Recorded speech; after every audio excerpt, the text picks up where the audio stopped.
Hey Eagles fans, this is Mike Kaye from NJ Advanced Media, and welcome to the No Huddle Show podcast, where we discuss anything and everything Philadelphia Eagles. You can read our content on NJ.com/Eagles, bookmark that, and you can subscribe to our exclusive Eagles Insider text service, where we'll break news, give you insider observations, and provide in-depth analysis. Through Eagles Extra, you can send questions and comments directly to us, and we'll respond to your phone. With me today, as always, is my fellow Eagles beat reporter, Chris Franklin. Today we're going to discuss the win over the Panthers, the Jalen Hurts, Nick Sirianni play calling saga, and the quick turnaround to Thursday night football. Chris, how you doing this morning? Not too bad, man. It's going back over this Eagles win. It was basically a tale of two halves, and I'm looking forward to breaking this down with you, man. How are you doing? Well, I mean, kind of like that game yesterday. It's always on the road. I'm always kind of like inching closer to getting, meeting my mark and getting home. So we're still in Charlotte right now, and I got a good night's sleep, which was nice, away from the fam, but missing that. And yesterday was a win that kind of felt like a but. You know what I mean? There was the Eagles won, but their linebackers are still awful. The Eagles won, but Nick Sirianni can't figure out a way to effectively use Jalen Hurts without making him throw 25 times in the first half. The Eagles won, but the running back group is kind of become an afterthought. Miles Sanders has turned into a ghost prior to Halloween. The Eagles won, but their safeties look terrible. It's one of those things where it's like, they won, and they won scrappy, and they won the way a lot of people thought they would probably win this season. But they're stuck between this transition period where it's like, are they trying to contend for the playoffs because their offseason moves kind of say they are? Or are they just trying to evaluate and get better? Because right now the division isn't completely out of reach. The Cowboys are kind of running away with it, but the Eagles are still kind of in it. And maybe in that seventh wild card discussion. At 2-3, and really, if you look not too far in advance, this team started off 1-3, but the Eagles won. Now are 2-3. Next week, they play Tampa on Thursday. Nobody really expects them to win that game. Let's say they lose it. Okay, let's be negative and say they lose it. They're 2-4. Vegas has dropped 2 straight since starting off 3-0. They did not look good yesterday against the Bears. Let's say the Eagles win that game. That makes them 3-4. Then they go to Detroit, who hasn't secured a win all season.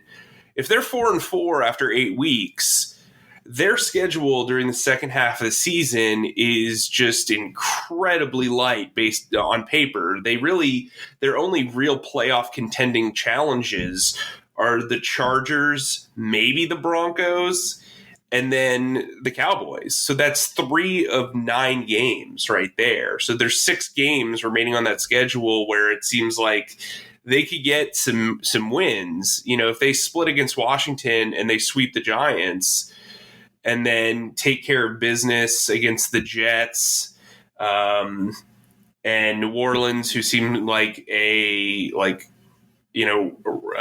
Jekyll and Hyde act. This team could win 9 games, which is what I had predicted earlier this offseason. It's not out of the realm of possibility. And this is kind of what I expected, is they kind of start off kind of feeling stuff out. I didn't expect as many penalties. I didn't expect the discipline issues on the field, or the lack of discipline on the field.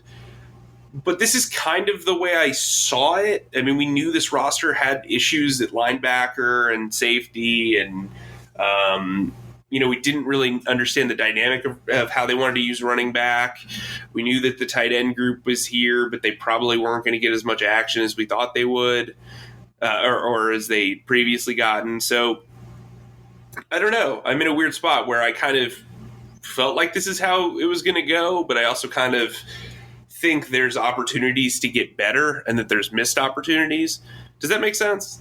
It does. I mean, for me, I just didn't think this team is a playoff team, even if at the beginning of the year. I really didn't think it really was, and I still don't think it is. And it's nice to talk about that and everything else. I think the main thing I'm looking at is I just want to see continued improvement, and I just don't see it right now. I see it in some aspects of the game. I'll put it that way. I see it in some aspects of the game when you look at some of the young guys. You see Devonta Smith, what he's doing. You see it hurts a little bit. Well, I thought he regressed, but in the second half, I thought he played a little bit better. But for the most part, so overall this season, I thought Hurts has improved over that time. But then you see the stuff like the penalties continue to happen, and the play calling at times. You see the running game get lost. I mean, when you look at the Panthers and what their Achilles heel is those runs in between the tackles, because they had issues going at, especially when you have a really fast team or a really athletic team. The best thing you do is you want to play physical ball and take the attack to them, and they didn't do that. They used a lot of bubble screens to try to run sideline to sideline with them, and you can't do that against very athletic linebackers and very athletic defensive backs, and they just had team speed, and I didn't understand the game plan early on, so I questioned that a lot. But for them to continue to, I just don't see anything better. First of all, I just don't see this team being the seventh wild card right now. I know there's a lot of injuries out west with Russell Wilson possibly missing at least a month with that finger injury. We know what's going on with the 49ers, and you look around at some of the other teams in this conference, but I think for the Eagles, the best thing for them, I think for the long-term future and for the long-term plan for this team, is to just worry about getting better and working on the development aspect of that, because who knows, they could definitely use all the higher draft picks they can get. So that's why I think they just worry about development. And next year, I think is a better time for them to look toward the postseason aspirations. Yeah, but we all know that in a first year of a tenure at head coach,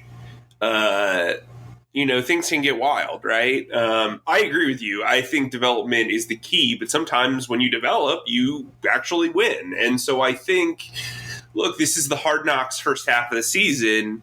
I'm not even taking the optimistic approach. I'm just looking at this second half of the schedule and saying these are all winnable games, even at the rate that this Eagles team is playing. You brought it up, so let's get into it, because I got to be honest with you, as somebody who has to objectively watch this game and say and put it into words, I have no words I actually have a lot of words for Nick Sirianni's game plan in this one. Mike, this is a PG show. We have to keep it. What I mean is I wrote a column immediately after the game about, look, the Eagles won, but Nick Sirianni and Jalen Hurts need to look in the mirror still like it was a loss. That first half was unexplainable. I asked Nick Sirianni what his thought process was. I asked Devonta Smith why they were throwing so often.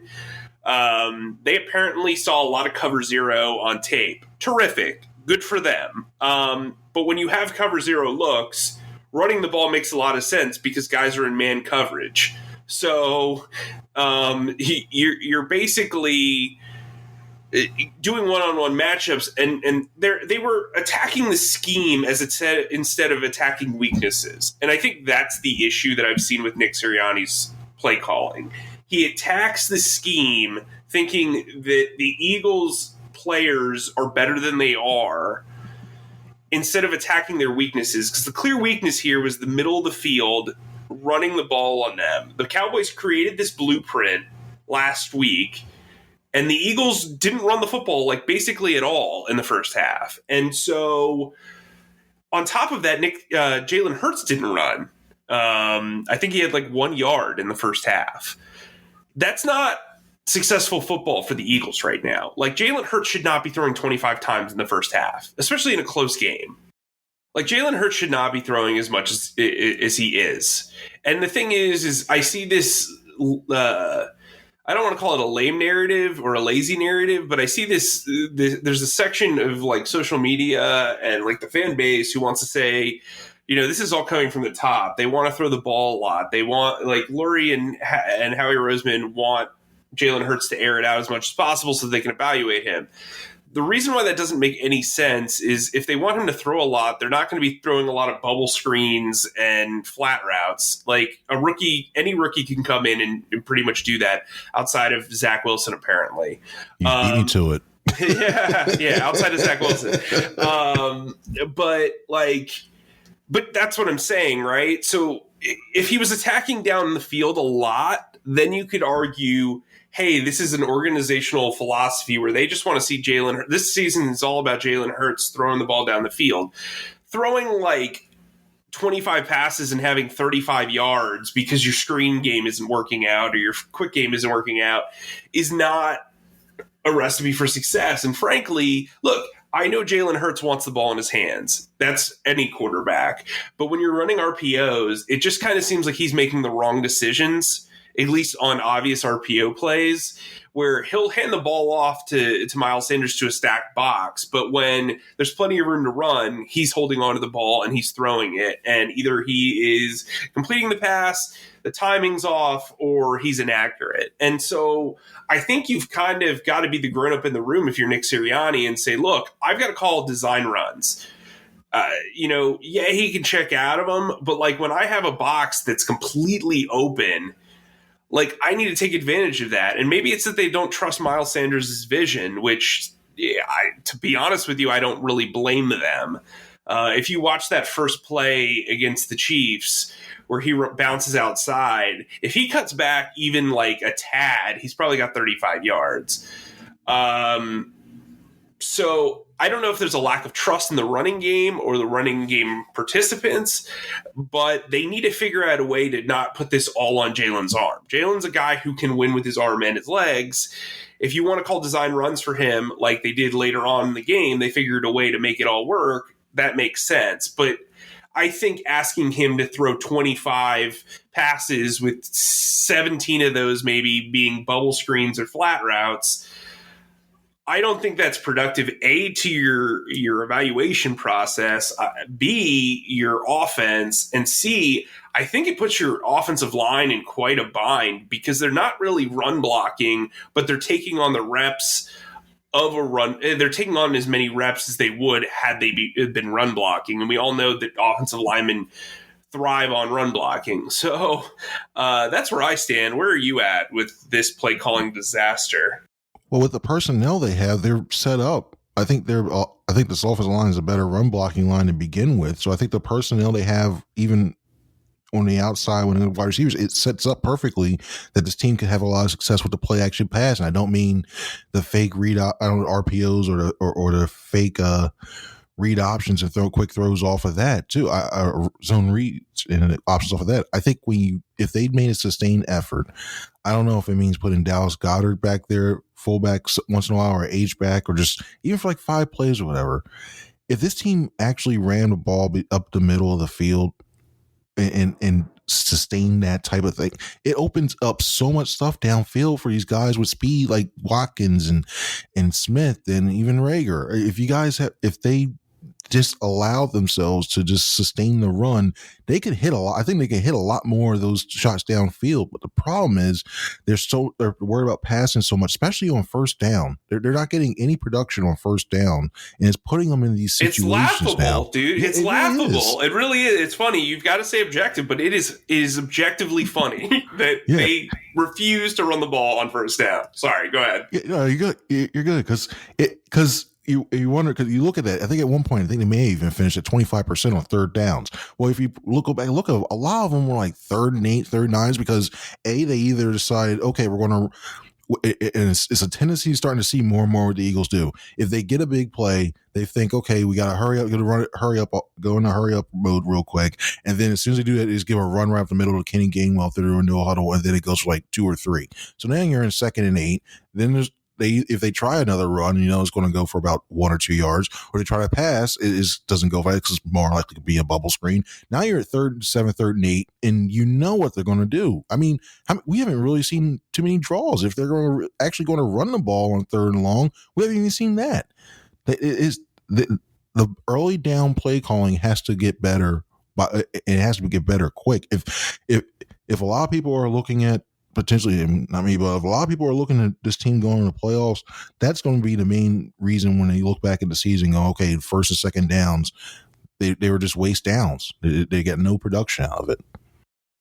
Yeah, it's almost like they're evaluating 2 downs every series. I mean, look, the main culprit for People who value sleep on a Nectar mattress. But you're not going to believe me. After all, I might be lying. I must be lying. The only thing you know is true is that commercials lie to you. I must be lying. Instead of believing silly commercials, trust the more than 2 million happy sleepers who sleep on a Nectar mattress. Nectar Sleep is currently running their biggest offer ever, $399 in accessories plus a 365-night home trial and free shipping and returns. Go to nectarsleep.com today. For 3 and outs for this team is not drop passes, it's not inaccuracy, it's play calling to me. And like, look, Nick Sirianni's figuring himself out as a play caller. I get it. It's only week 5, but it seems like he's looking progressively worse as the weeks go on and not progressively better. And, soon there's going to be calls for somebody else to be the offensive coordinator.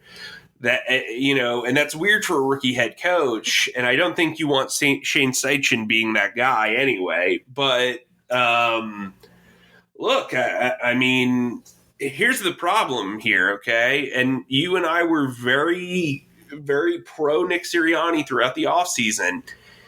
His wide receivers are making a lot of mistakes. A lot. For a head coach who focuses so heavily on wide receivers and is a former wide receivers coach.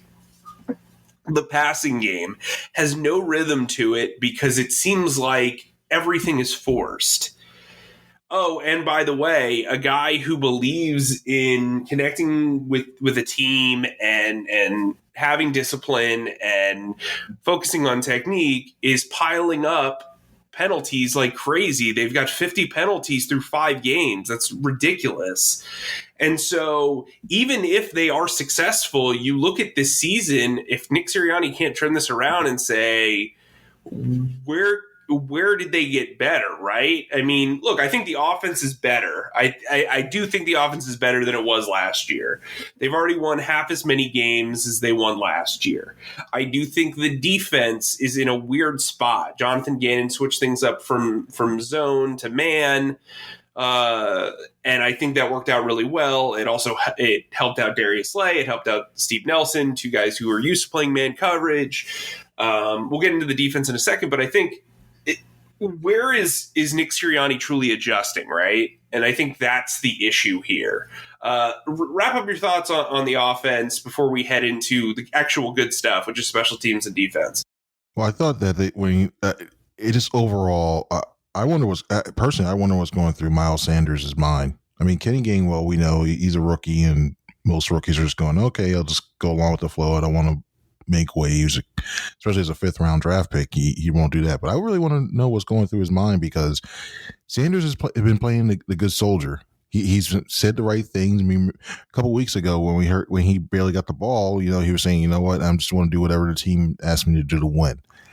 And you wonder how long that's going to last, especially if you're getting 8 carries. And don't get me wrong, he made some boneheaded decisions late in that game, because he almost gave the Panthers back the ball, but kept going out of bounds, because that's another mental mistake. But the Eagles, I don't know if they maybe if it becomes as simple as change his designation on the depth chart to as a wide receiver, he might get the ball more. I don't know, maybe he just runs 4 times that way. But the Eagles have to find a way to use it, because he can do some good stuff on it. He can really do some good things if you let him get the ball, get a feel for the game, and go from there. I mean, you don't lose. He hasn't been hurt, so he hasn't lost the speed or his quickness or anything. You have to let him get the feel for a game, and they're not letting him do that. And until they allow him to get the ball more, I think that you're just holding back this offense. And this offense has a lot of potential, but they still have to learn. They have to quicken that learning curve. They really, truly do. And look, I mean, a lot of people think that this is a direct order from the top, but like, I don't think Howie Roseman's saying, hey, don't use my former second round pick running back, right? So let's get into the defense, because it was definitely a tale of two halves. The run defense still has its issues. I'm pretty much over watching Eric Wilson miss tackles. Alex Singleton's had his moments, but it just kind of seems like he plays with no filter. He had 2 personal foul penalties, one of which I thought was kind of unfair because he got a face mask penalty when he was getting stiff-armed. I mean, I don't know what you're expected to do there. And then... Look, I think Anthony Harris got confused or didn't communicate properly on a handoff, and Tommy Tremble scored a touchdown, and he was wide open. But really, I thought the cornerbacks played one of their better games. I don't think it was their best game, but I do think they played one of their better games, going up against DJ Moore and Robbie Anderson, to the point where Robbie Anderson got frustrated after Steve Nelson picked off Sam Darnold for a third time. They had 3 interceptions. Again, Jonathan Gannon allowed Darius Slay to play more man coverage, which is his strength. And then really the story, another big story, is the defensive line. Fletcher Cox had his best game of the season by far. It looked like they were playing him at nose tackle, at 3 technique. He was moving around a bit. They did a bunch of stunts. They manufactured pressures. Javon Hargrave was Javon Hargrave. That dude is going to be an all-pro this year, I'm pretty sure. He now has 6 sacks in the season. By the way, his career high is 6.5, and there are 12 more games left in the season. Josh Sweat had a sack. Derek Barnett played very well and got a couple of pressures. Ryan Kerrigan registered a tackle. Like, this was a big day for everybody. What did you think of the defense? I thought Jonathan Gannon did a good job, utilizing what a coach should do, especially when it comes to coordinator, getting everybody and using their strengths and highlighting that, because Darius Slay is more comfortable playing man and following around the team. It just seems like he's more locked in when he's playing, like he knows that he's going against the best receiver. And when you take that aggressiveness away from a guy, it just changes their outlook, because when you're in zone, you're just passive, like, okay, I'm going to play him tough, but after about 5 to 7 yards, I'm passing him off to somebody else. It just goes like, okay, it takes away that to me, that aggressive instinct that you need from your defense, that you want to see from your defense. So allowing him to go head up on DJ Moore and say, you know what, I'm following you around the field for the rest of the whole entire day, I'll make it tough for you, just seemed like his level of competition rose. And he's competitive, but it just seemed like it just took that to another level. So I liked what they did there. And I saw, to me, like the Eagles were running a lot more stunts. I mean, Teron Jackson, of all people, was running a stunt and actually got home. He actually looked good when he ran that too. So I liked the overall game plan, trying to confuse the Panthers offensive line, to beat up Panthers offensive line.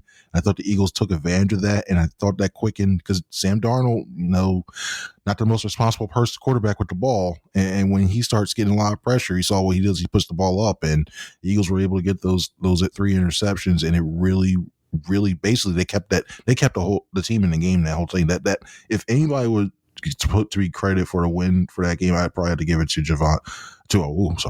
Jonathan Gannon, because that was actually a good scheme that he came up with. Yeah, totally agree. I think, look, this defense, Jonathan Gannon took a lot of flack the last 2 weeks, and deservedly so. They gave up 83 points. But if you look at the other 3 games, 6 points, 17 points, 18 points.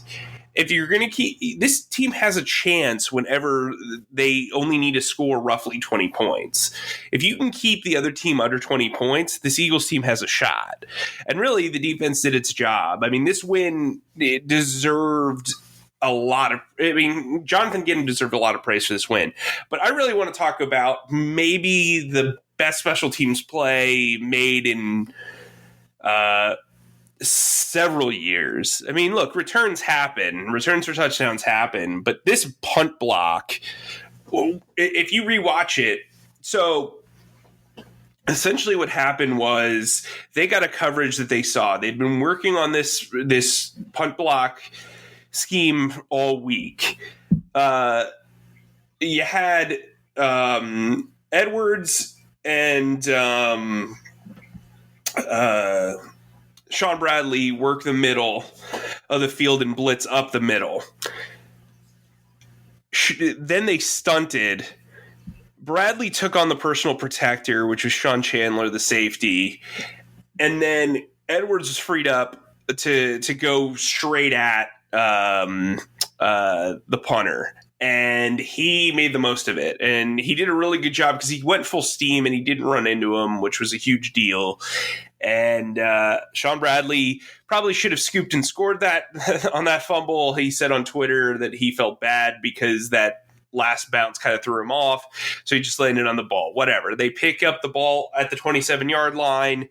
The Eagles needed a touchdown. They were down 4 plays later. Jalen Hurts is scrambling into the end zone, or is jaunting into the end zone. So huge play. But we have to acknowledge the fact that Jake Elliott is perfect on extra points. He's made all but one field goal, and that field goal was blocked, so he didn't even really miss it. He's really rebounded. Aaron Cepas might be the MVP of this team right now. He's flipping the field just at an alarming clip. Andre, say it, Chris? Satier? Satier,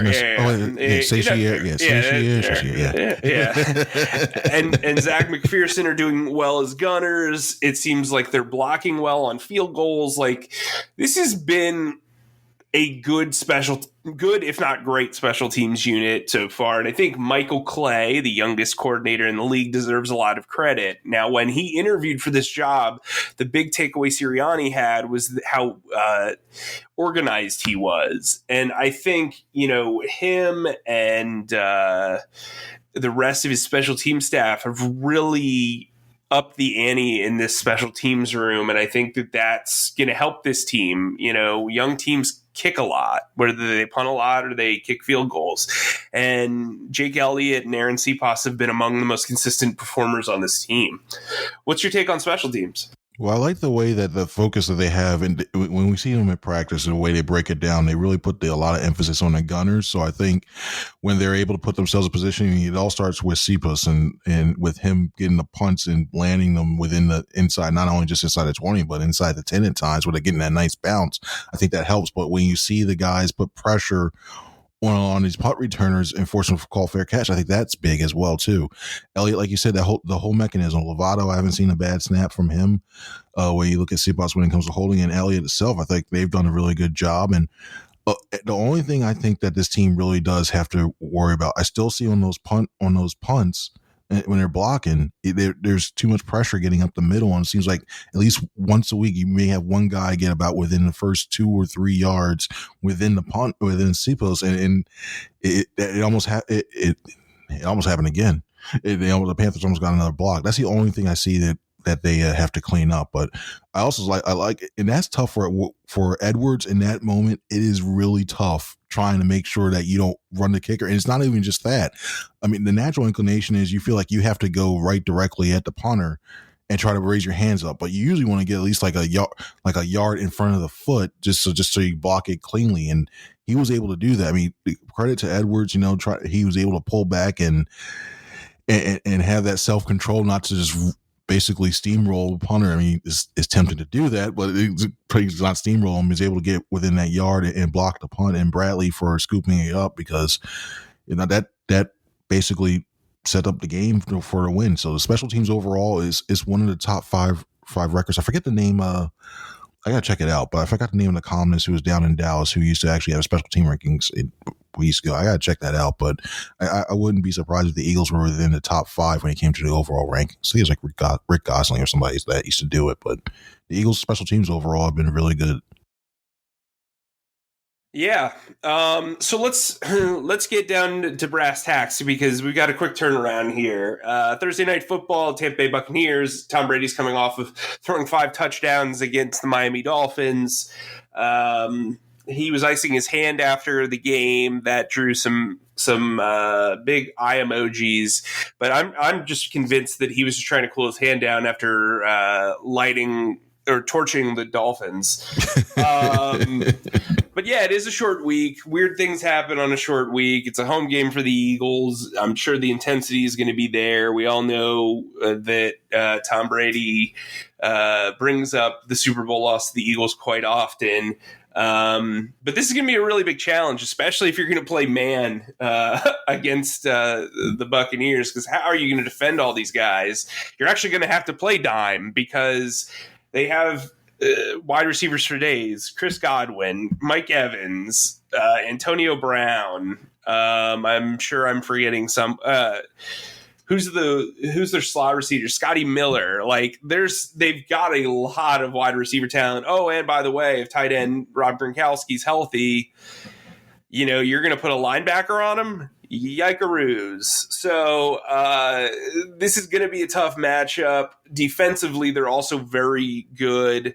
I do think you can run the ball on them. I do think you can throw.